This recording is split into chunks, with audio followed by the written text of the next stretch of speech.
Assalamu alaikum wa rahmatullahi wa barakatuhu, my beloved brothers and sisters. Today I want to begin with something very interesting. Recently one of our viewers left a comment on one of our videos saying Jesus Christ is God. Now that is a very common belief among millions of people across the globe.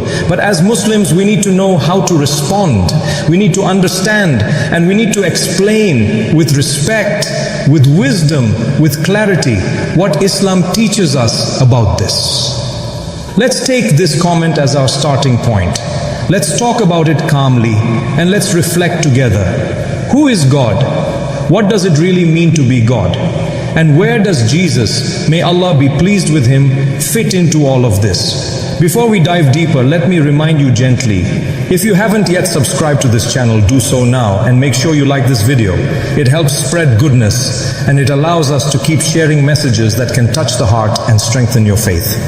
What does it mean to be God? My brothers and sisters, sometimes people use the word God without really thinking.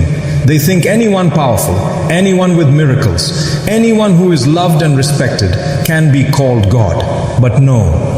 In Islam, the meaning of God is very clear, very precise. God, Allah Almighty, is eternal with no beginning and no end, completely self-sufficient, not in need of food, not in need of rest, not in need of anything. The creator of everything that exists, yet he himself was never created. All-knowing, all-hearing, all-seeing, present everywhere beyond the limits of time and space. The one who gives life and causes death, the one who provides sustenance, the one who forgives sins, the one who has authority over everything. This is why Allah tells us in Surah Al-Ikhlas 112, 1-4, say He is Allah, the One, Allah the Eternal. He does not beget, nor was He begotten, and there is nothing comparable to Him.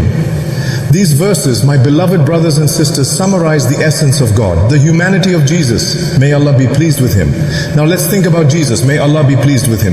Was He God or was He a servant of God? He was born as a baby, miraculously, yes, but still He was born. He needed His mother, Mary. May Allah be pleased with her. He needed protection. He needed food and drink. He felt hunger, thirst and tiredness. He slept. He prayed to God. If He prayed to God, then how can He be God? The Qur'an says in Surah Al-Ma'idah 575, the Messiah, the son of Mary, was only a messenger. Messengers before him passed away. His mother was a woman of truth. They both used to eat food. Look how we make the signs clear for them, then look how they are deluded. The verse reminds us both Jesus and Mary used to eat food. Think about that. God does not need to eat, but they needed food. That is a clear sign of being human, not divine. Miracles do not make someone God. Someone might say, but Jesus performed miracles. He healed the blind, cured the lepers, and gave life to the dead. Yes, He did. But the Qur'an repeats again and again, by Allah's permission. Every prophet had miracles. Moses, may Allah be pleased with him, parted the sea by Allah's permission. Abraham, may Allah be pleased with him, was thrown into the fire and was saved by Allah's permission. Prophet Muhammad, peace and blessings be upon him, split the moon by Allah's permission. Did these miracles make them divine? No.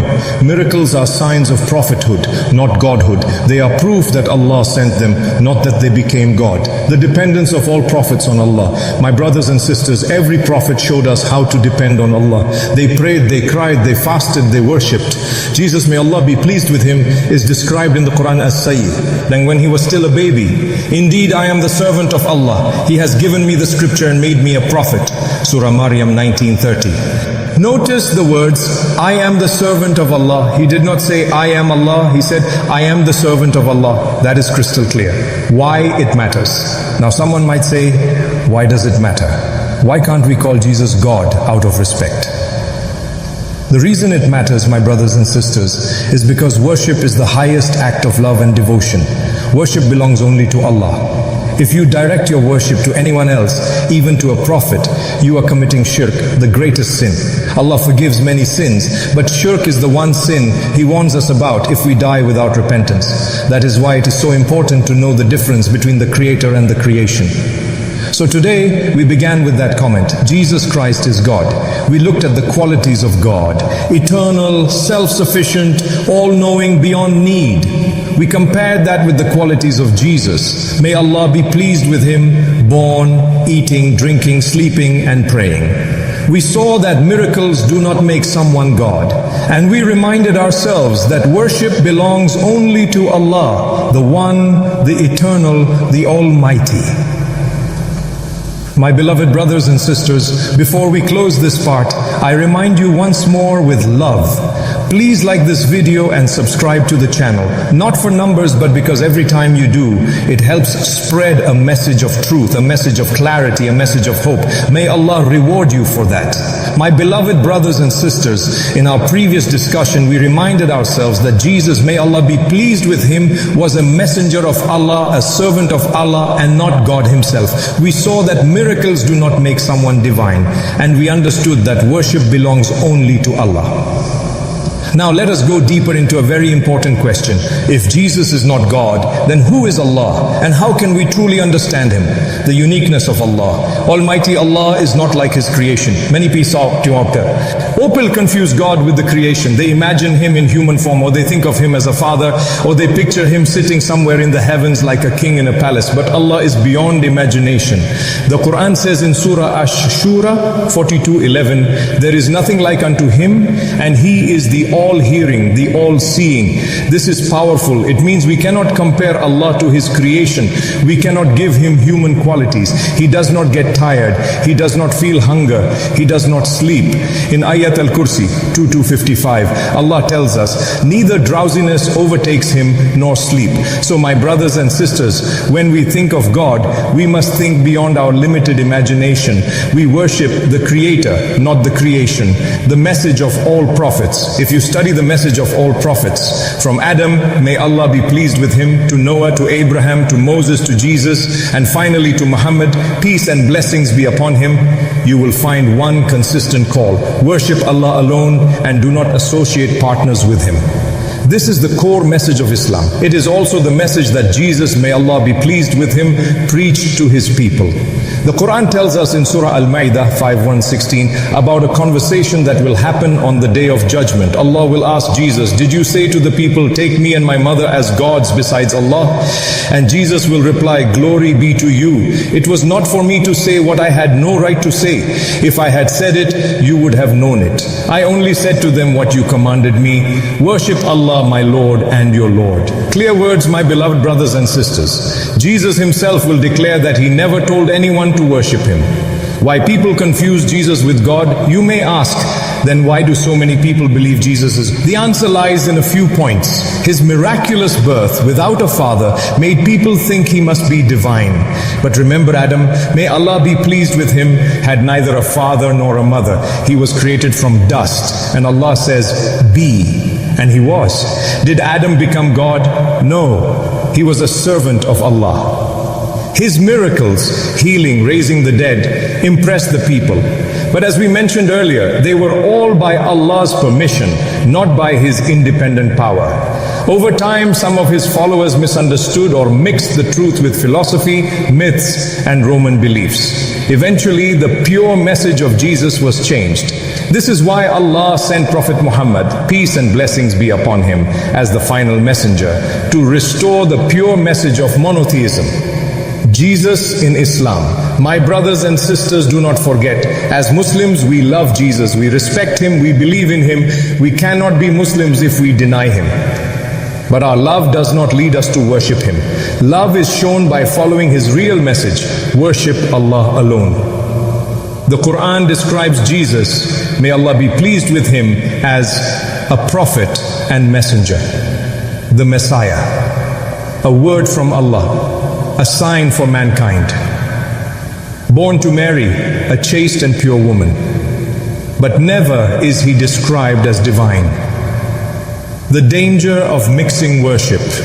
Worship is the key, my beloved brothers and sisters.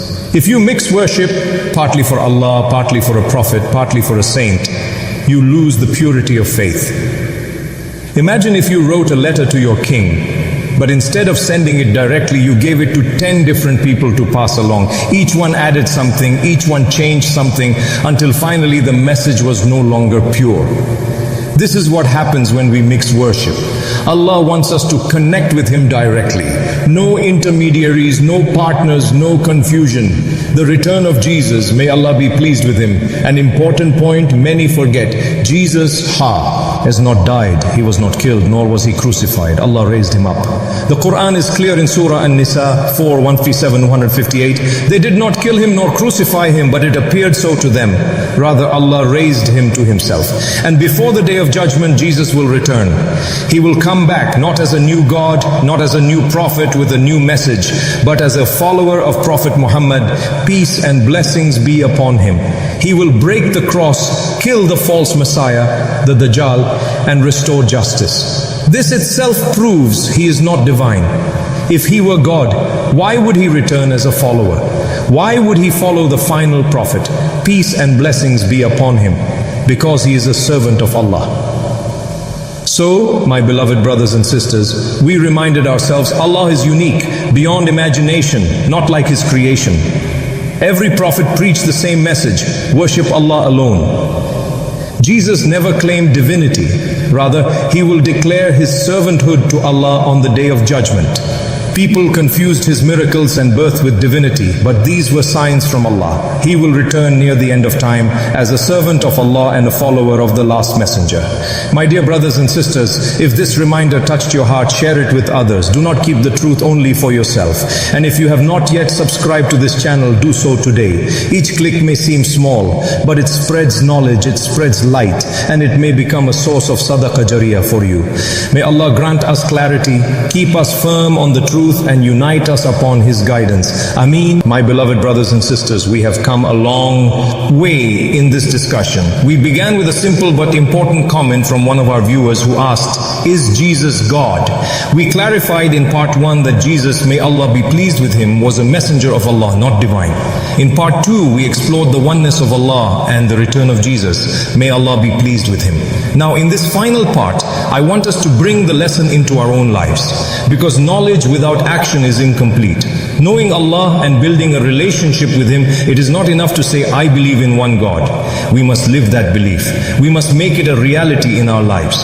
How? By remembering Allah in every moment, by worshipping Him sincerely, by trusting Him in times of difficulty, by thanking Him in times of ease. The Qur'an says in Surah Ar-Ra'd 13:28, indeed, in the remembrance of Allah do hearts find rest. If you feel empty, anxious or lost, the solution is not in wealth, not in status, not even in people. It is in the remembrance of Allah. My brothers and sisters, look at the life of Prophet Muhammad, peace and blessings be upon him. He went through hardship after hardship, loss of parents, loss of children, persecution, hunger, battles, yet his heart was always at peace. Why? Because he lived with Allah. The trap of modern idols. When we talk about shirk, associating partners with Allah, some people think it only means worshipping statues. But in reality, shirk can take many forms. Today, some people worship money, some worship fame, some worship their desires, some worship other human beings. Anything that takes the place of Allah in your heart becomes an idol. This is why it is so important to constantly renew our faith, to keep saying, La ilaha illallah, there is none worthy of worship besides Allah. The role of Prophet Muhammad, peace and blessings be upon him. My beloved brothers and sisters, another important remedy, our salvation does not lie in worshipping Jesus, nor in worshipping Muhammad. Peace and blessings be upon him. We love him, we follow him, we respect him more than we respect anyone else, but we do not worship him. He himself taught us, do not exaggerate in praising me as the Christians exaggerated in praising the Son of Mary. I am only a servant of Allah. So say, the servant of Allah and His Messenger. Hadith in Bukhari. This is Islam, pure monotheism. Allah alone is to be worshipped. Returning to the pure faith, every prophet came with the same message. Connect with Allah directly. No priest, no idol, no prophet in between. The Qur'an says in Surah Az-Zumar 39:44, say, to Allah belongs all intercession. This means you don't need anyone to speak to Allah on your behalf. Your dua goes straight to Him. He hears you, He knows your tears, He knows your pain, He knows your whispers in the darkest of nights. So turn to Him, cry to Him, worship Him. Jesus in the day of judgment, on the day of judgment, Jesus, may Allah be pleased with Him, will stand clear of those who worshipped Him. He will declare, I never told them to worship me, I told them to worship you, O Allah. And at that moment the truth will be undeniable. Those who hold on to the oneness of Allah will find salvation. Those who insist on worshipping others besides Him will regret it. My brothers and sisters, the choice is now. This life is the test. Our responsibility as believers, you and I have a responsibility. It is not just to believe, but also to share the truth with wisdom and kindness. Allah says in Surah An-Nahl 16:125, invite to the way of your Lord with wisdom and beautiful preaching, and argue with them in ways that are best. So when someone asks us, is Jesus God? Well, we don't mock, we don't argue harshly, we don't insult. We respond with love, respect and clarity. Because guidance is from Allah, not from us. My beloved brothers and sisters, imagine standing before Allah on the day of judgment. Imagine the people crying, terrified, running from one prophet to another, asking for help. And imagine yourself among those who held firmly to La ilaha illallah. Imagine the moment when Allah grants you shade under His throne, forgives your sins and admits you into paradise, all because you refuse to worship anyone but Him. Now imagine on the other hand the regret of those who said God has a son. The Qur'an describes this in Surah Maryam 19:88-90. They say the Most Merciful has taken a son. Indeed you have brought forth a terrible thing. The heavens almost rupture therefrom, and the earth splits open, and the mountains collapse in devastation. Subhanallah, that is how serious it is to associate a son with Allah. My brothers and sisters, hold on to the rope of Allah. Do not let go. Worship Him alone. Teach your children. Remind your family. And live your life in a way that when you meet Allah, you can say, Oh Allah, I tried my best to worship you alone. And before you leave this reminder, I ask you sincerely, if this message touched your heart, share it. You never know whose life may change because of one click. Subscribe and be part of this journey of knowledge and faith, because every reminder you help spread may count as ongoing charity for you on the day of judgment. May Allah guide us, forgive us, protect us and grant us Jannah without reckoning. Ameen.